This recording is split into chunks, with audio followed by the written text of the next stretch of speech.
राधा राधा राधा राधा राधा राधा राधा। श्री राधा वल्लभ लाल की, समस्त संत हरि भक्तन की, श्री वृंदावन धाम की, सद्गुरुदेव भगवान की। डॉक्टर अशोक कुमार मित्तल जी, दिल्ली से। जी राधे राधे महाराज जी। महाराज जी, आज कलयुग में इतना चारों तरफ से घिरे होने के बाद अपना लोक परलोक सुधारने का आसान तरीका क्या है, और क्या मृत्यु के बाद परिवार जनों से संबंध एकदम टूट जाता है? बिल्कुल। मृत्यु के बाद जैसे हम सो जाते हैं ना, तो कोई स्मृति रहती है क्या? नींद में, गाढ़ी नींद में कोई स्मृति तो नहीं रहती, कौन कहाँ कैसा। अगर स्वप्न में है तो जो संस्कार हैं उनके स्वप्न आ जाएंगे, लेकिन गाढ़ निद्रा में कोई स्मृति नहीं रहती। तो गाढ़ निद्रा से भी ज्यादा विस्मरण कराने वाली मृत्यु है। मृत्यु के बाद इसी जन्म का आप देखो, माँ के गर्भ में 9 महीने रहे, कोई स्मृति है? एक सेकंड की भी स्मृति नहीं कि माँ के गर्भ में हम कैसे रहे, कोई ज्ञान नहीं। तो मरने के बाद किसी से कोई संबंध नहीं रह जाता, न बैंक बैलेंस से, न मकान से, न पत्नी से, न पुत्र से, कोई रिश्ता, पढ़ाई लिखाई, पद प्रतिष्ठा सब खत्म हो जाती है। और पहला प्रश्न कि भगवान का स्मरण करने वाला, चाहे कलयुग हो, चाहे सतयुग हो, चाहे त्रेता हो, चाहे द्वापर हो, हर युग में भगवान की प्राप्ति होती है भगवान के स्मरण से।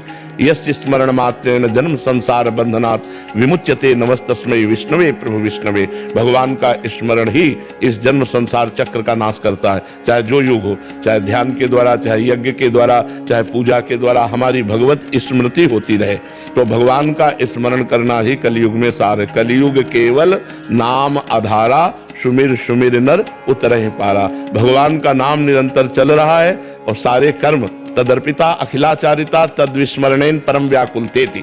समस्त आचरण भगवान को समर्पित हो, अर्थात अच्छे आचरण हो और नाम जप हो, इसी से भगवत प्राप्ति हो जाएगी। पर है बहुत कठिन, कहने को सरल है बहुत कठिन।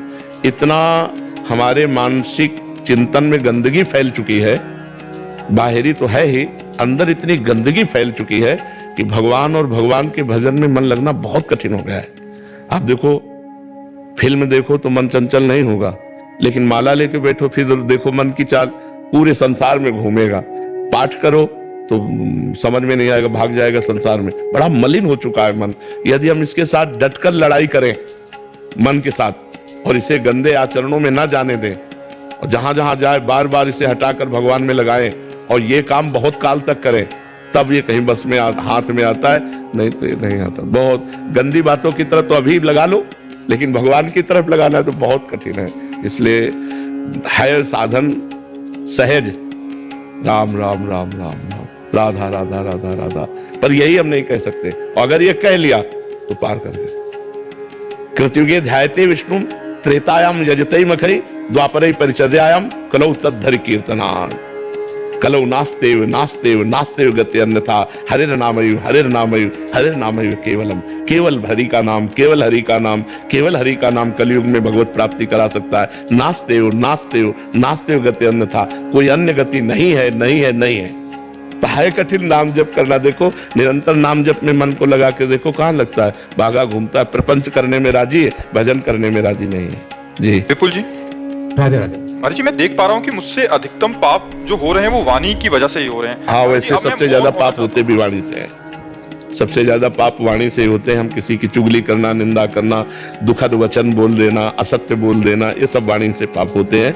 यदि हम मौन का आश्रय लें, उचित मौन का आश्रय, उचित मौन कहते हैं कि आपने हमसे प्रश्न किया, हमें लगा कि उत्तर देना चाहिए तो हम बोले, नहीं तो मौन। उचित मौन के द्वारा हम वाणी के अपराध से बच सकते हैं। जड़वत मौन गृहस्थी में नहीं रह पाएंगे, व्यापार है, नौकरी है, बातचीत करना है घर परिवार से, तो उचित मौन रहे, विचार मौन रहे। उत्तर दें तो बहुत सोच समझ के उत्तर दें, विचार पूर्वक बोले, झूठ ना हो, दूसरों को दुख देने वाला ना हो, छल कपट युक्त ना हो, जो मन में हो वैसे ही वाणी में हो, उसे शुद्ध वचन कहते हैं। तो अगर हम वाणी को उचित मौन में रखें तो वाणी के अपराध से बच सकते हैं, और नाम जप करें तो सारे अपराध नष्ट हो जाएंगे, वाणी के भी, शरीर के भी, मन के भी।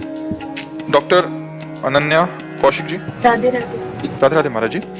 पूज्य महाराज जी, क्या श्री श्री गुरुदेव जी के श्री चरणों, चारों धाम मतलब सारे तीर्थ, अगर हम केवल अपने श्री गुरुदेव के ही दर्शन करना चाहें और अन्य कहीं भी ना जाएं, उन्हीं को भगवान मान के। थोड़ा इसमें एक बात समझना है कि कहीं जाने की बात नहीं, लेकिन अगर हम केवल गुरुदेव को पांच भौतिक शरीर मानते हैं तो अपराध बन सकता है, अन्य संतों के प्रति अवहेलना हो सकती है, अन्य संतों के प्रति लघु भाव हो सकता है।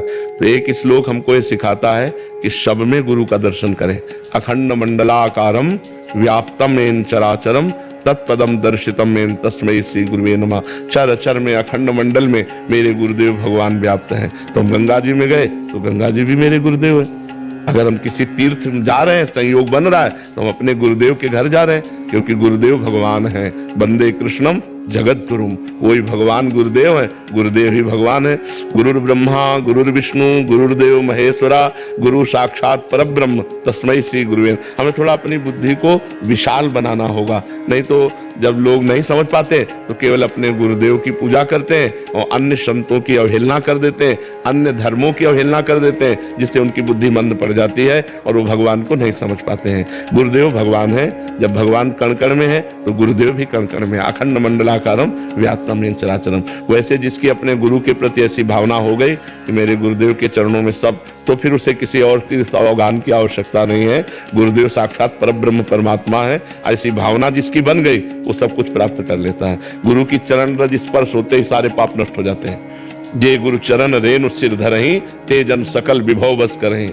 जे गुरु चरण, गुरु के चरण रज का स्पर्श माथे पे कराया, समस्त वो भागवतिक वैभव से संपन्न हो जाएगा। जे गुरु चरण रेणु अनुरागी ते लोकहु वेदहु बड़भागी। जो अपने गुरु के चरणों में प्रेम करते हैं वो इस लोक में और परलोक में बड़भागी होते हैं।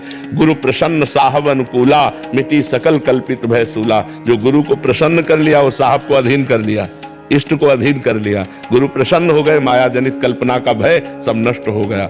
और अगर गुरु रुष्ट हो जाए तो फिर हरि भी नहीं बचाते। कबीरा हरि के रूठते गुरु के शरण जाए, और कह कबीर गुरु रूठते हरि नहीं होए सहाय। इसलिए गुरु के सदैव अनुकूल रहे, गुरु के चरणों की वंदना करते रहे, गुरु का दर्शन करता रहे तो परम पवित्र बना रहेगा। राधे राधे महाराज जी। महाराज जी, जब मैं छोटा था मेरा सपना था डॉक्टर बनने का। मैंने तैयारी की, परिस्थितियां अनुकूल नहीं थी, मेरा चयन नहीं हो पाया। फिर मैं पशु चिकित्सक में दाखिला लिया और अब पशु चिकित्सक हूँ। महाराज जी, सच्चाई ये है कि मैंने पेशे से खुश नहीं हूँ, क्योंकि 11 साल से मेरे मन में महाराज जी कह रहे हैं कि एक ही इच्छा रहती है कि काश मैं इंसानों का डॉक्टर होता। जब कोई पूछता है आप डॉक्टर है, मैं बोलता हूँ हाँ, तब उनके चेहरे पर सम्मान और प्रशंसा झलकती है। पर जैसे ही मैं उनको पता चलता है कि जानवरों का डॉक्टर हूँ, तब उनकी नजरों में सम्मान कम हो जाता है। तब वैसे हमें विशेष सम्मान की दृष्टि से आपको देखना चाहिए, क्योंकि मनुष्य तो अपने दुख की निवृत्ति का उपाय करने का प्रयास कर सकता है। हमारे सर में दर्द है, डॉक्टर साहब हमें एक टेबलेट दे दीजिए। लेकिन पशु के सर में दर्द है वो बता भी नहीं सकता, उसके कहां परेशानी है उसको आपको खोज करनी पड़ेगी। मनुष्य के लिए तो यह है कि वो अपनी पीड़ा बता सकता है। अगर पीड़ा है तो उस अंग का अल्ट्रासाउंड हो सकता है, एक्सरे हो सकता है। लेकिन पशु बीमार है, अब उसको क्या परेशानी हो तो कुछ बोल नहीं सकता, और आपको परेशानी दूर करनी है। आप अपने लिए ये जो थोड़ा लघु बुद्धि रखें कि काश मैं मनुष्यों का डॉक्टर होता तो मुझे विशेष सम्मान मिलता, मुझे लगता है आप गलत सोच में हैं। क्योंकि मनुष्य तो अपनी पीड़ा बता सकता है, मनुष्य के लिए बहुत सी सुविधाएं हैं, लेकिन वो बेचारा पशु, वो अपनी ना पीड़ा बता सकता है ना कोई व्यथा व्यक्त कर सकता है। आपको ढूंढना है कि आप पीड़ित है तो इसमें परेशानी क्या है। तो आप सोचो, आपको अपने दिमाग से पूरा लगा करके सोचना है कि इसको क्या परेशानी है, इस अंग को कैसे ठीक करना है, इस पशु को कैसे ठीक करना है। तो पहली बात तो भगवान ने आपको ऐसी सेवा दी है कि जिनको लोग काट कर खाते हैं उनको आप जीवन दान देते हैं। देखो ना, मतलब जब आप डॉक्टर हैं तो आप पशुओं से प्यार जरूर करेंगे, क्योंकि आपका वो मरीज है। क्योंकि मनुष्य तो अपनी व्यथा बता सकता है, पशु नहीं। तो आप अपने में हे भाव मत रखिए, आप धन्यवाद के पात्र हैं, आप ऐसा भाव मत रखिए। दीप शिखा मुखर्जी, सिंगापुर। महाराज जी, कैसे पहचानूं कि मेरी क्रिया या क्रोध या निर्णय भगवान की इच्छा अनुसार है या शास्त्रम प्रमाणम ते कार्या कार्यो व्यवस्थितौ।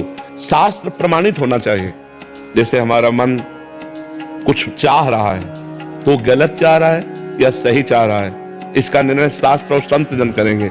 चाहते तो हमारे अंदर बहुत उठती हैं, लेकिन वो कुछ सही होती हैं, कुछ गलत होती हैं। तो गलत को हमें त्यागना होगा। और हमें लगता है कि मोटी मोटी बात तो सबको पता है क्या गलत है, और अगर थोड़ा 1 मिनट रुककर हम अपने अंदर झांक कर सुने तो अंदर से आवाज आ जाएगी ये गलत है और ये सही है, क्योंकि अंदर परमात्मा बैठा हुआ है। तो हमें जो गलत प्रतीत हो उसे नहीं करना चाहिए। अच्छा, इसकी पहचान क्या है? आत्मना प्रतिकूलानि परेशान न समाचरेत। जो अपने को अच्छा नहीं लगता वो बर्ताव दूसरों के साथ ना करें। किसी भी विषय को अगर धर्म प्रति समझना है तो जैसे आपको कोई गलत दृष्टि से देखे आपको अच्छा नहीं लगेगा, आप किसी को गलत दृष्टि से मत देखिए। आप से कोई घूस ले तो आपको अच्छा नहीं लगेगा, तो आप किसी से घूस मत लीजिए। आपकी कोई चोरी करे आपको अच्छा नहीं लगेगा, आप दूसरे की चोरी मत कीजिए। आपसे कोई कपट करे आपको अच्छा नहीं, आप कपट मत। तो इस तरह आत्मना प्रतिकूलानि परेशान न समाचरित। हमें लगता है लगभग सबको पता होता है कि मैं जो कर रहा हूं गलत है या सही। क्यों? मुझे ऐसा लगता है क्योंकि भगवान सबके हृदय में बैठे हैं। हम मानते नहीं हैं लेकिन जानते हैं, ये बात तो पक्की है। क्यों? हम जरूर कह देते कि हमें पता नहीं था, लेकिन हमें पता था क्योंकि सबके हृदय में भगवान बैठे हैं, वो भगवान बता देते हैं। अगर हम भगवान की बात ना समझ पाए तो शास्त्र और संतों की बात मान लें, तो जो शास्त्र और संत जन कहते हैं उसके अनुसार चलना धर्म है, और जिसे मना करते हैं वो करना अधर्म है। ये निर्णय तस्मात् शास्त्रम प्रमाणम थे कार्य अकार्यो व्यवस्थितो। कार्य और अकार्य की बात शास्त्र से प्रमाणित होनी।